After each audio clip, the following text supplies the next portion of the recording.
오늘은 우리가 잘 알고 있는 책 로렌스 형제의 하나님의 임재 연습.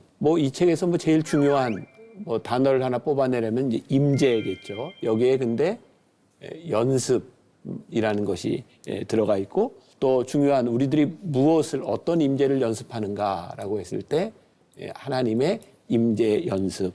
왜 이 책이 수백 년 동안 고전이 되고 사람들에게 많이 읽혔을까요? 모든 크리스찬의 마음속에 동일한 갈망이 있는 거예요. 그게 뭐예요? 하나님의 임재를 경험하고 싶다라는 그런 갈망이죠.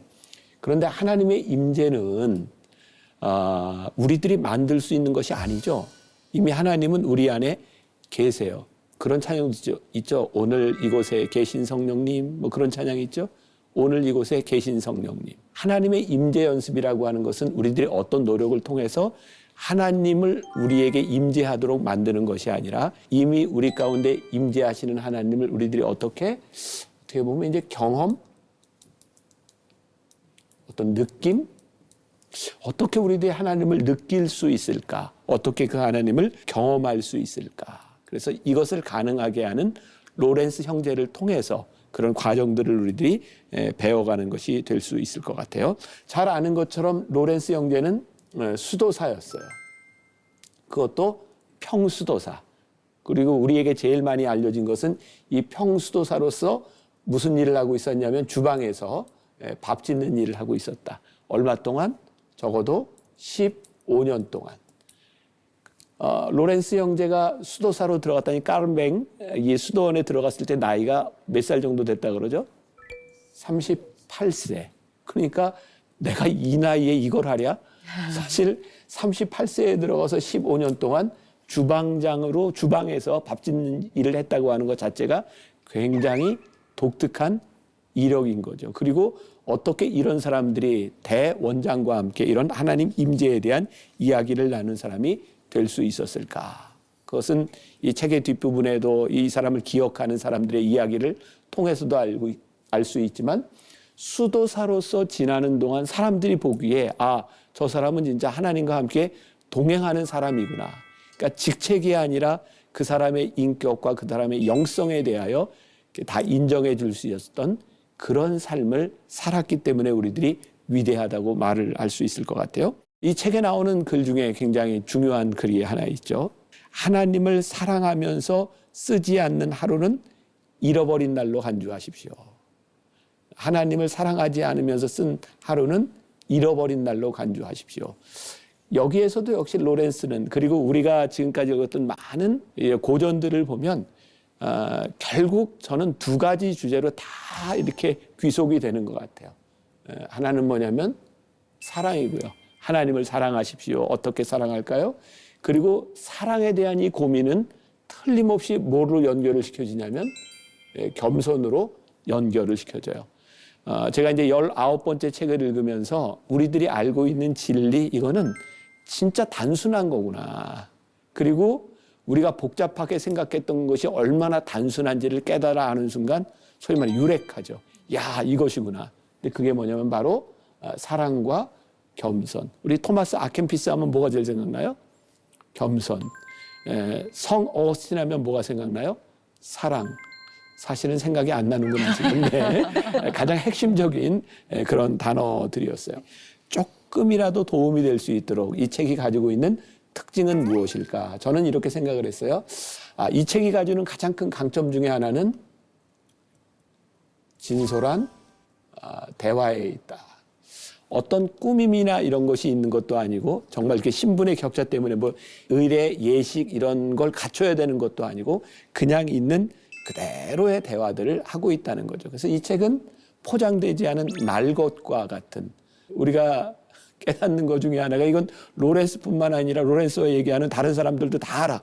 뭘 아냐면 로렌스가 부엌일 싫어했다는 걸. 이 위대한 영성가가 이야기를 하면서 나는 이 밥을 지으면서 여기서 하나님의 임재를 느낍니다라고 얘기한 이 사람이 뭐라고 얘기해요? 사실은 난 부엌일이 싫었어. 그리고 이걸 다른 사람들도 다 알고 있었다는 거. 15페이지에 가서 보면 이게 이제 앞부분 프롤로그에 나온 얘기인데 이런 말이죠. 실제로 로렌스 형제는 스스로 고백하기를 다른 사람처럼 정해진 규율에 따라 하루 3시간 이상씩 기도할 수 없었으며, 이건 무슨 얘기냐면 당시 수도원에 들어가는 모든 수도사들은 그 시간을 정해놓고 기도해야 되는 거예요. 이건 의무였었어. 근데 수도사로 들어간 하나님의 임재를 경험한 로렌스가 뭐라고 고백을 하고 있어요? 정해놓은 시간에 나는 기도할 수 없었으며, 묵상기도 시간을 보낸 이후에도 도대체 그것이 무슨 의미가 있는지를 제대로 설명할 수 없었다고 고백했다. 사실은 이런 이야기는 정말 영적인 내공을 가지지 않으면 정말 말하기 힘든 부분이었겠다. 왜? 하나님과의 관계 속에 있기 때문에 허무했던 시간들을 이야기할 수 있는 사람은 아니었을까. 뭐 그런 느낌도 들어요. 또 16페이지에 가서 보면 이런 글이 있어요. 부엌 일을 전혀 좋아하지 않았던 로렌스 형제는 천성적으로 그 일을 끔찍히 싫어했다. 하지만 하나님을 사랑하는 마음으로 무슨 일이든 마다하지 않겠다는 결단을 한 뒤로는 자신에게 맡겨진 임무를 기쁘게 감당했다. 영성이라고 하는 것은 내가 원하는 것을 하는 것이 아니라 내가 지극히 싫어했음에도 불구하고 그것이 하나님이 나에게 맡겨주신 일이구나라고 생각할 때 그것을 기쁘게 할 수 있는 것. 그러니까 로렌스 형제는 이걸 너무나 당연하게 진솔하게 이야기하고 있지만 우리들이 지금 이게 안 되는 거잖아. 이게 어려운 거잖아. 내가 진짜 하기 싫은 일을 하나님이 맡겨주셨다고 내가 기쁨으로 해? 어떻게 로렌스 형제는 이 과정에 다다르게 되었는가. 이것은 이제 깊은 이런 대화를 통해서 그런 이야기들을 보여주고 있어요. 로렌스 형제에 대해서 가장 우리들이 정말 너무 멋지다라고 생각했던 그의 성품 중에 하나는 그가 가식적이지 않았다라고 하는 거죠. 저는 이 부분에 있어서도 저도 목회자지만 우리 성도들에게 제일 좋은 신앙의 선배로서의 감동을 줄 수 있는 것은 가식적이지 않은 것이다. 근데 로렌스 형제는 그걸 보여줬어요. 157페이지에서 이런 글이 있어요. 로렌스 형제는 단지 다른 사람들을 거리끼게 할 뿐인 침울한 표정이나 금욕생활에 지친 모습을 보이는 대신 언제나 일상생활의 소박함을 잃지 않았다. 스스럼 없이 모든 사람과 함께 어울리면서 언제나 주변 형제 자매들에게 친절하고 거리낌 없는 진솔한 태도로 행동하였고 다른 사람들보다 자기가 더 우월하다고 주장한 적이 없었습니다. 그러니까 이제 누군가 상담을 하러 온 거죠. 뭐 예를 들어서 수도사님 저는요 이렇게 기도하는 시간에 늘 졸려서 집중할 수가 없어요. 그때 로렌스 형제는 나도 졸아. 이제 이런 내 속에 있는 그런 그 감정들, 내 속에 있는 욕망 이런 것들을 나에게도 있어. 그러나 어떻게 이것들을 이겨갈 거야. 아마 그래서 로렌스 형제와 대화하고 싶은 사람들이 참 많았던 것 같아요. 자, 또 한 문장을 좀 소개할게요. 우리의 마음을 기도의 골방으로 만들어 시시때때로 일상에서 물러나 따뜻하고 겸손하고 사랑스럽게 하나님과 대화를 나눌 수 있습니다. 그러니까 사실 이게 이제 답이 좀 있는 거죠. 임재 연습을 하는데 우리들 모두 다 이런 특성을 가지고 있지만 하나님을 우리들이 만나고 임재를 연습하기 위해서는 여러분들의 일상에 이 시끄럽고 분주한 가운데서 기도의 골방을 만드세요. 사실 굉장히 중요한 이야기를 하고 있습니다. 자, 또 이 책에 있어서 중요한 개념 중에 하나가 굉장히 중요한 개념이죠. 순전한 사랑에 대해서 이야기하고 있어요. 여러분들 이 책을 보면서 눈치챘죠? 로렌스가 하나님의 임재를 연습하고 그가 이렇게 생활할 수 있었던 가장 중요한 단어를 하나 동기를 끄집어내려면 그것은 사랑이었어요. 제가 또 조금 읽어드릴게요. 우리는 어떤 사람과 친해져야 비로소 그 사람을 사랑할 수 있습니다. 하나님과 친해지기 위해서는 자주 하나님을 생각해야 합니다. 보화가 있는 곳에 우리의 마음도 있는 법입니다. 그러므로 줄기차게 하나님을 생각해야 합니다. 저는 늘 우리의 주님 안에 머물러 있습니다. 우리들이 누군가를 사랑한다고 하는 것은 그 사람을 생각하는 것이고 그리고 그 사람을 사랑하기 위해서는 우리들이 생각하는 시간을 가져야 되고 그러기 위해서 우리들이 어떻게 줄기차게 하나님을 생각할 수 있을까? 결국 이것은 하나님의 임재 연습이고 줄기차게 하나님을 생각하려고 하니 이것이 우리들의 일상생활에서 하나님을 생각하는 것이 되어야 되고, 그런데 이것이 세 번째하고도 이어지는 것인데, 하나님의 임재를 연습한다고 하는 것은 그냥 되어지는 것이 아니라 굉장히 의지적인 차원의 문제이다. 근데 우리 크리스찬들이 이 부분에서 많이 헷갈려하고 있는 거예요. 우리들이 신앙을 단순히 감정적인 차원으로 생각할 때가 많아요. 하나님을 사랑한다는 걸 하나님이 나에게 이런 은혜를 부어주셨어. 감성으로 생각하는 경우가 많이 있죠. 이건 중요한 이야기인데, 하나님께서부터 우리가 받은 사랑을 감성적으로만 가지고 있으면 그 사랑은 사라져요. 우리들이 의지를 붙잡고 연습하지 않으면 이 하나님의 사랑은 어느 순간 우리들에게서 자취 없이 사라지게 될 거예요. 제가 그런 비유를 들 때가 많이 있어요. 결혼식에서 주례할 때 이렇게 신랑 신부를 이렇게 앞에 놓고 제가 이런 물음을 던져요. 너희들 사랑해서 결혼했지? 이렇게 물어보면 다 그렇다 그래요. 그리고 연애하는 동안 싸웠어 안 싸웠어? 그러면 아주 정직한 신랑 신부는 싸웠어요 라고 이야기를 하고, 정직하지 못한 신랑 신부는 한 번도 안 싸웠어요. 그렇게 얘기하면서 서로 쳐다보고 아주 어색한 웃음을 줘요. 그리고 또 내가 이렇게 물어봐요. 싸우는 동안에도 사랑스럽디? 사람들 다 듣는데 물어보니까 아주 정직하지 않은 신랑 신부는 네 이렇게 대답하고, 정직한 신랑 신부는 싸울 땐 안 그랬어요 라고 얘기를 해요. 사실 우리의 감정과 우리들의 문제는 가장 정직할 때 해결의 실마리가 있는 거죠. 결혼 생활을 하면서 틀림없이 결혼을 하게 된 동기는 어디에 있냐면 사랑에 있어요.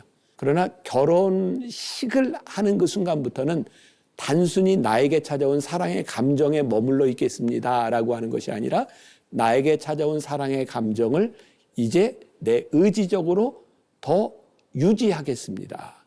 그게 결혼의 가장 큰 의미인 거죠.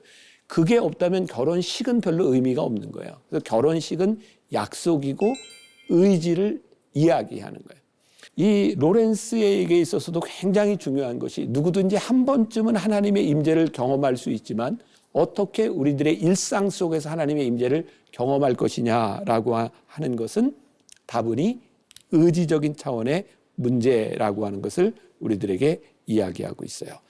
자, 46페이지에 제가 좀 글을 하나 읽어드릴게요. 제가 가장 즐기는 일상적인 습관은 단순히 하나님께 모든 주의를 집중하는 것이며, 사랑 가득한 마음으로 두루 하나님을 의식하는 것입니다.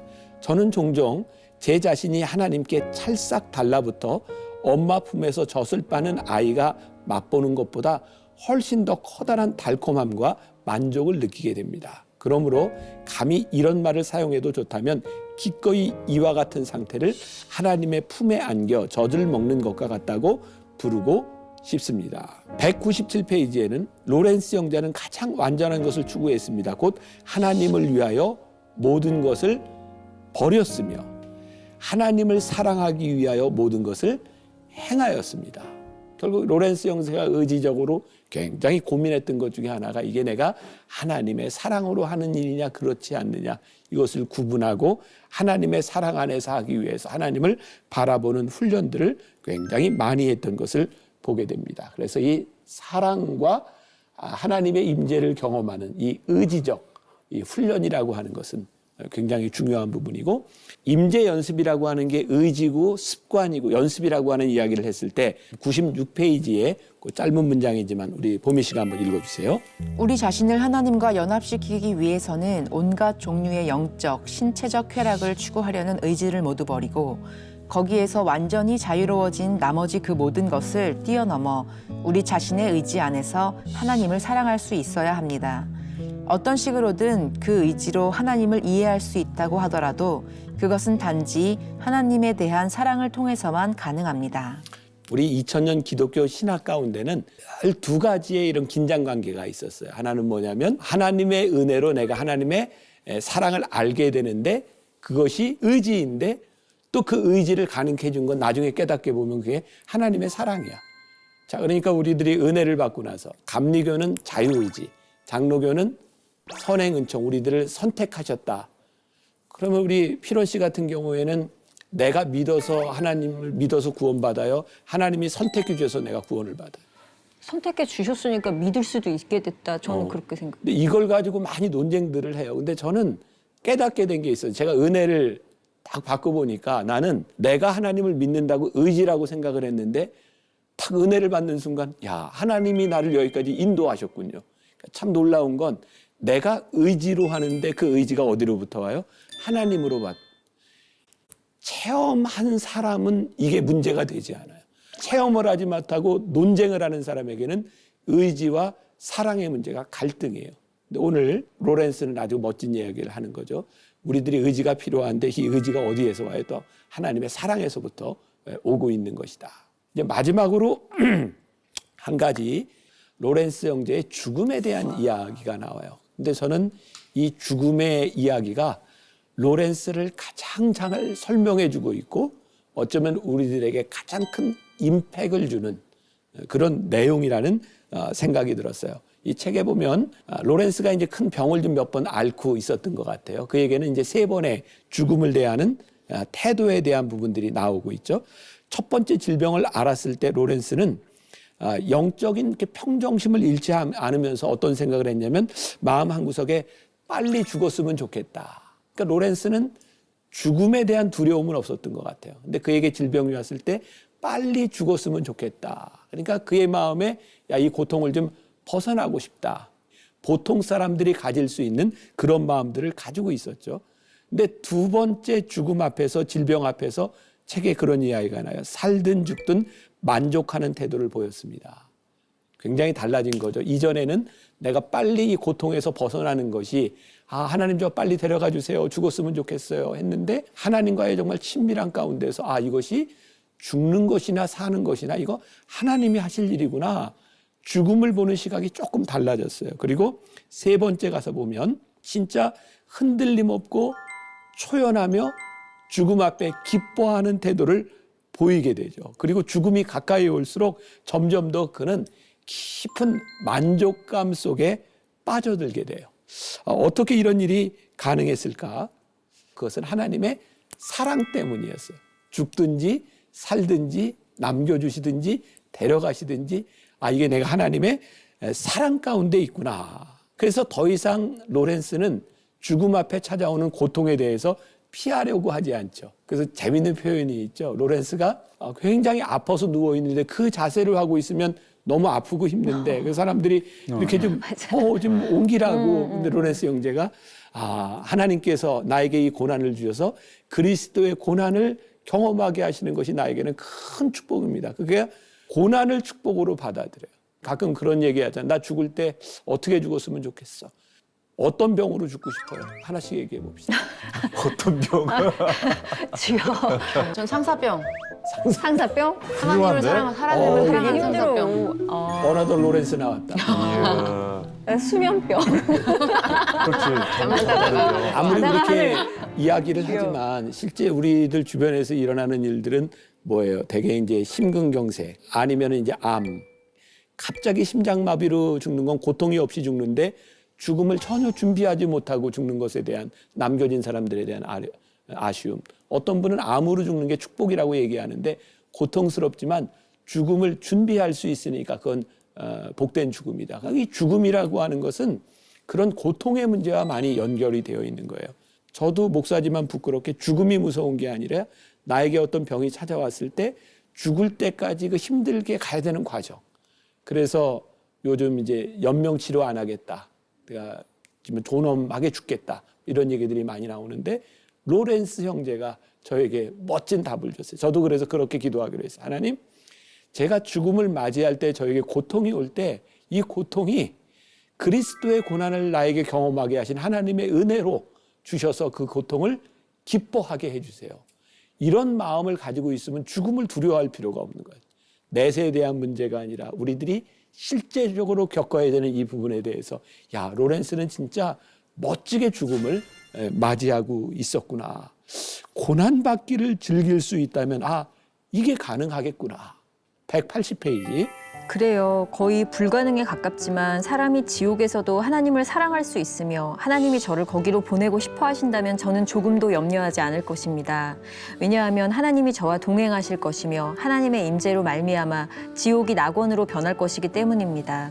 저는 하나님께 제 자신을 모두 드렸습니다. 그러므로 이제 하나님이 그분의 기쁘신 뜻에 따라 처리하실 것이기 때문입니다.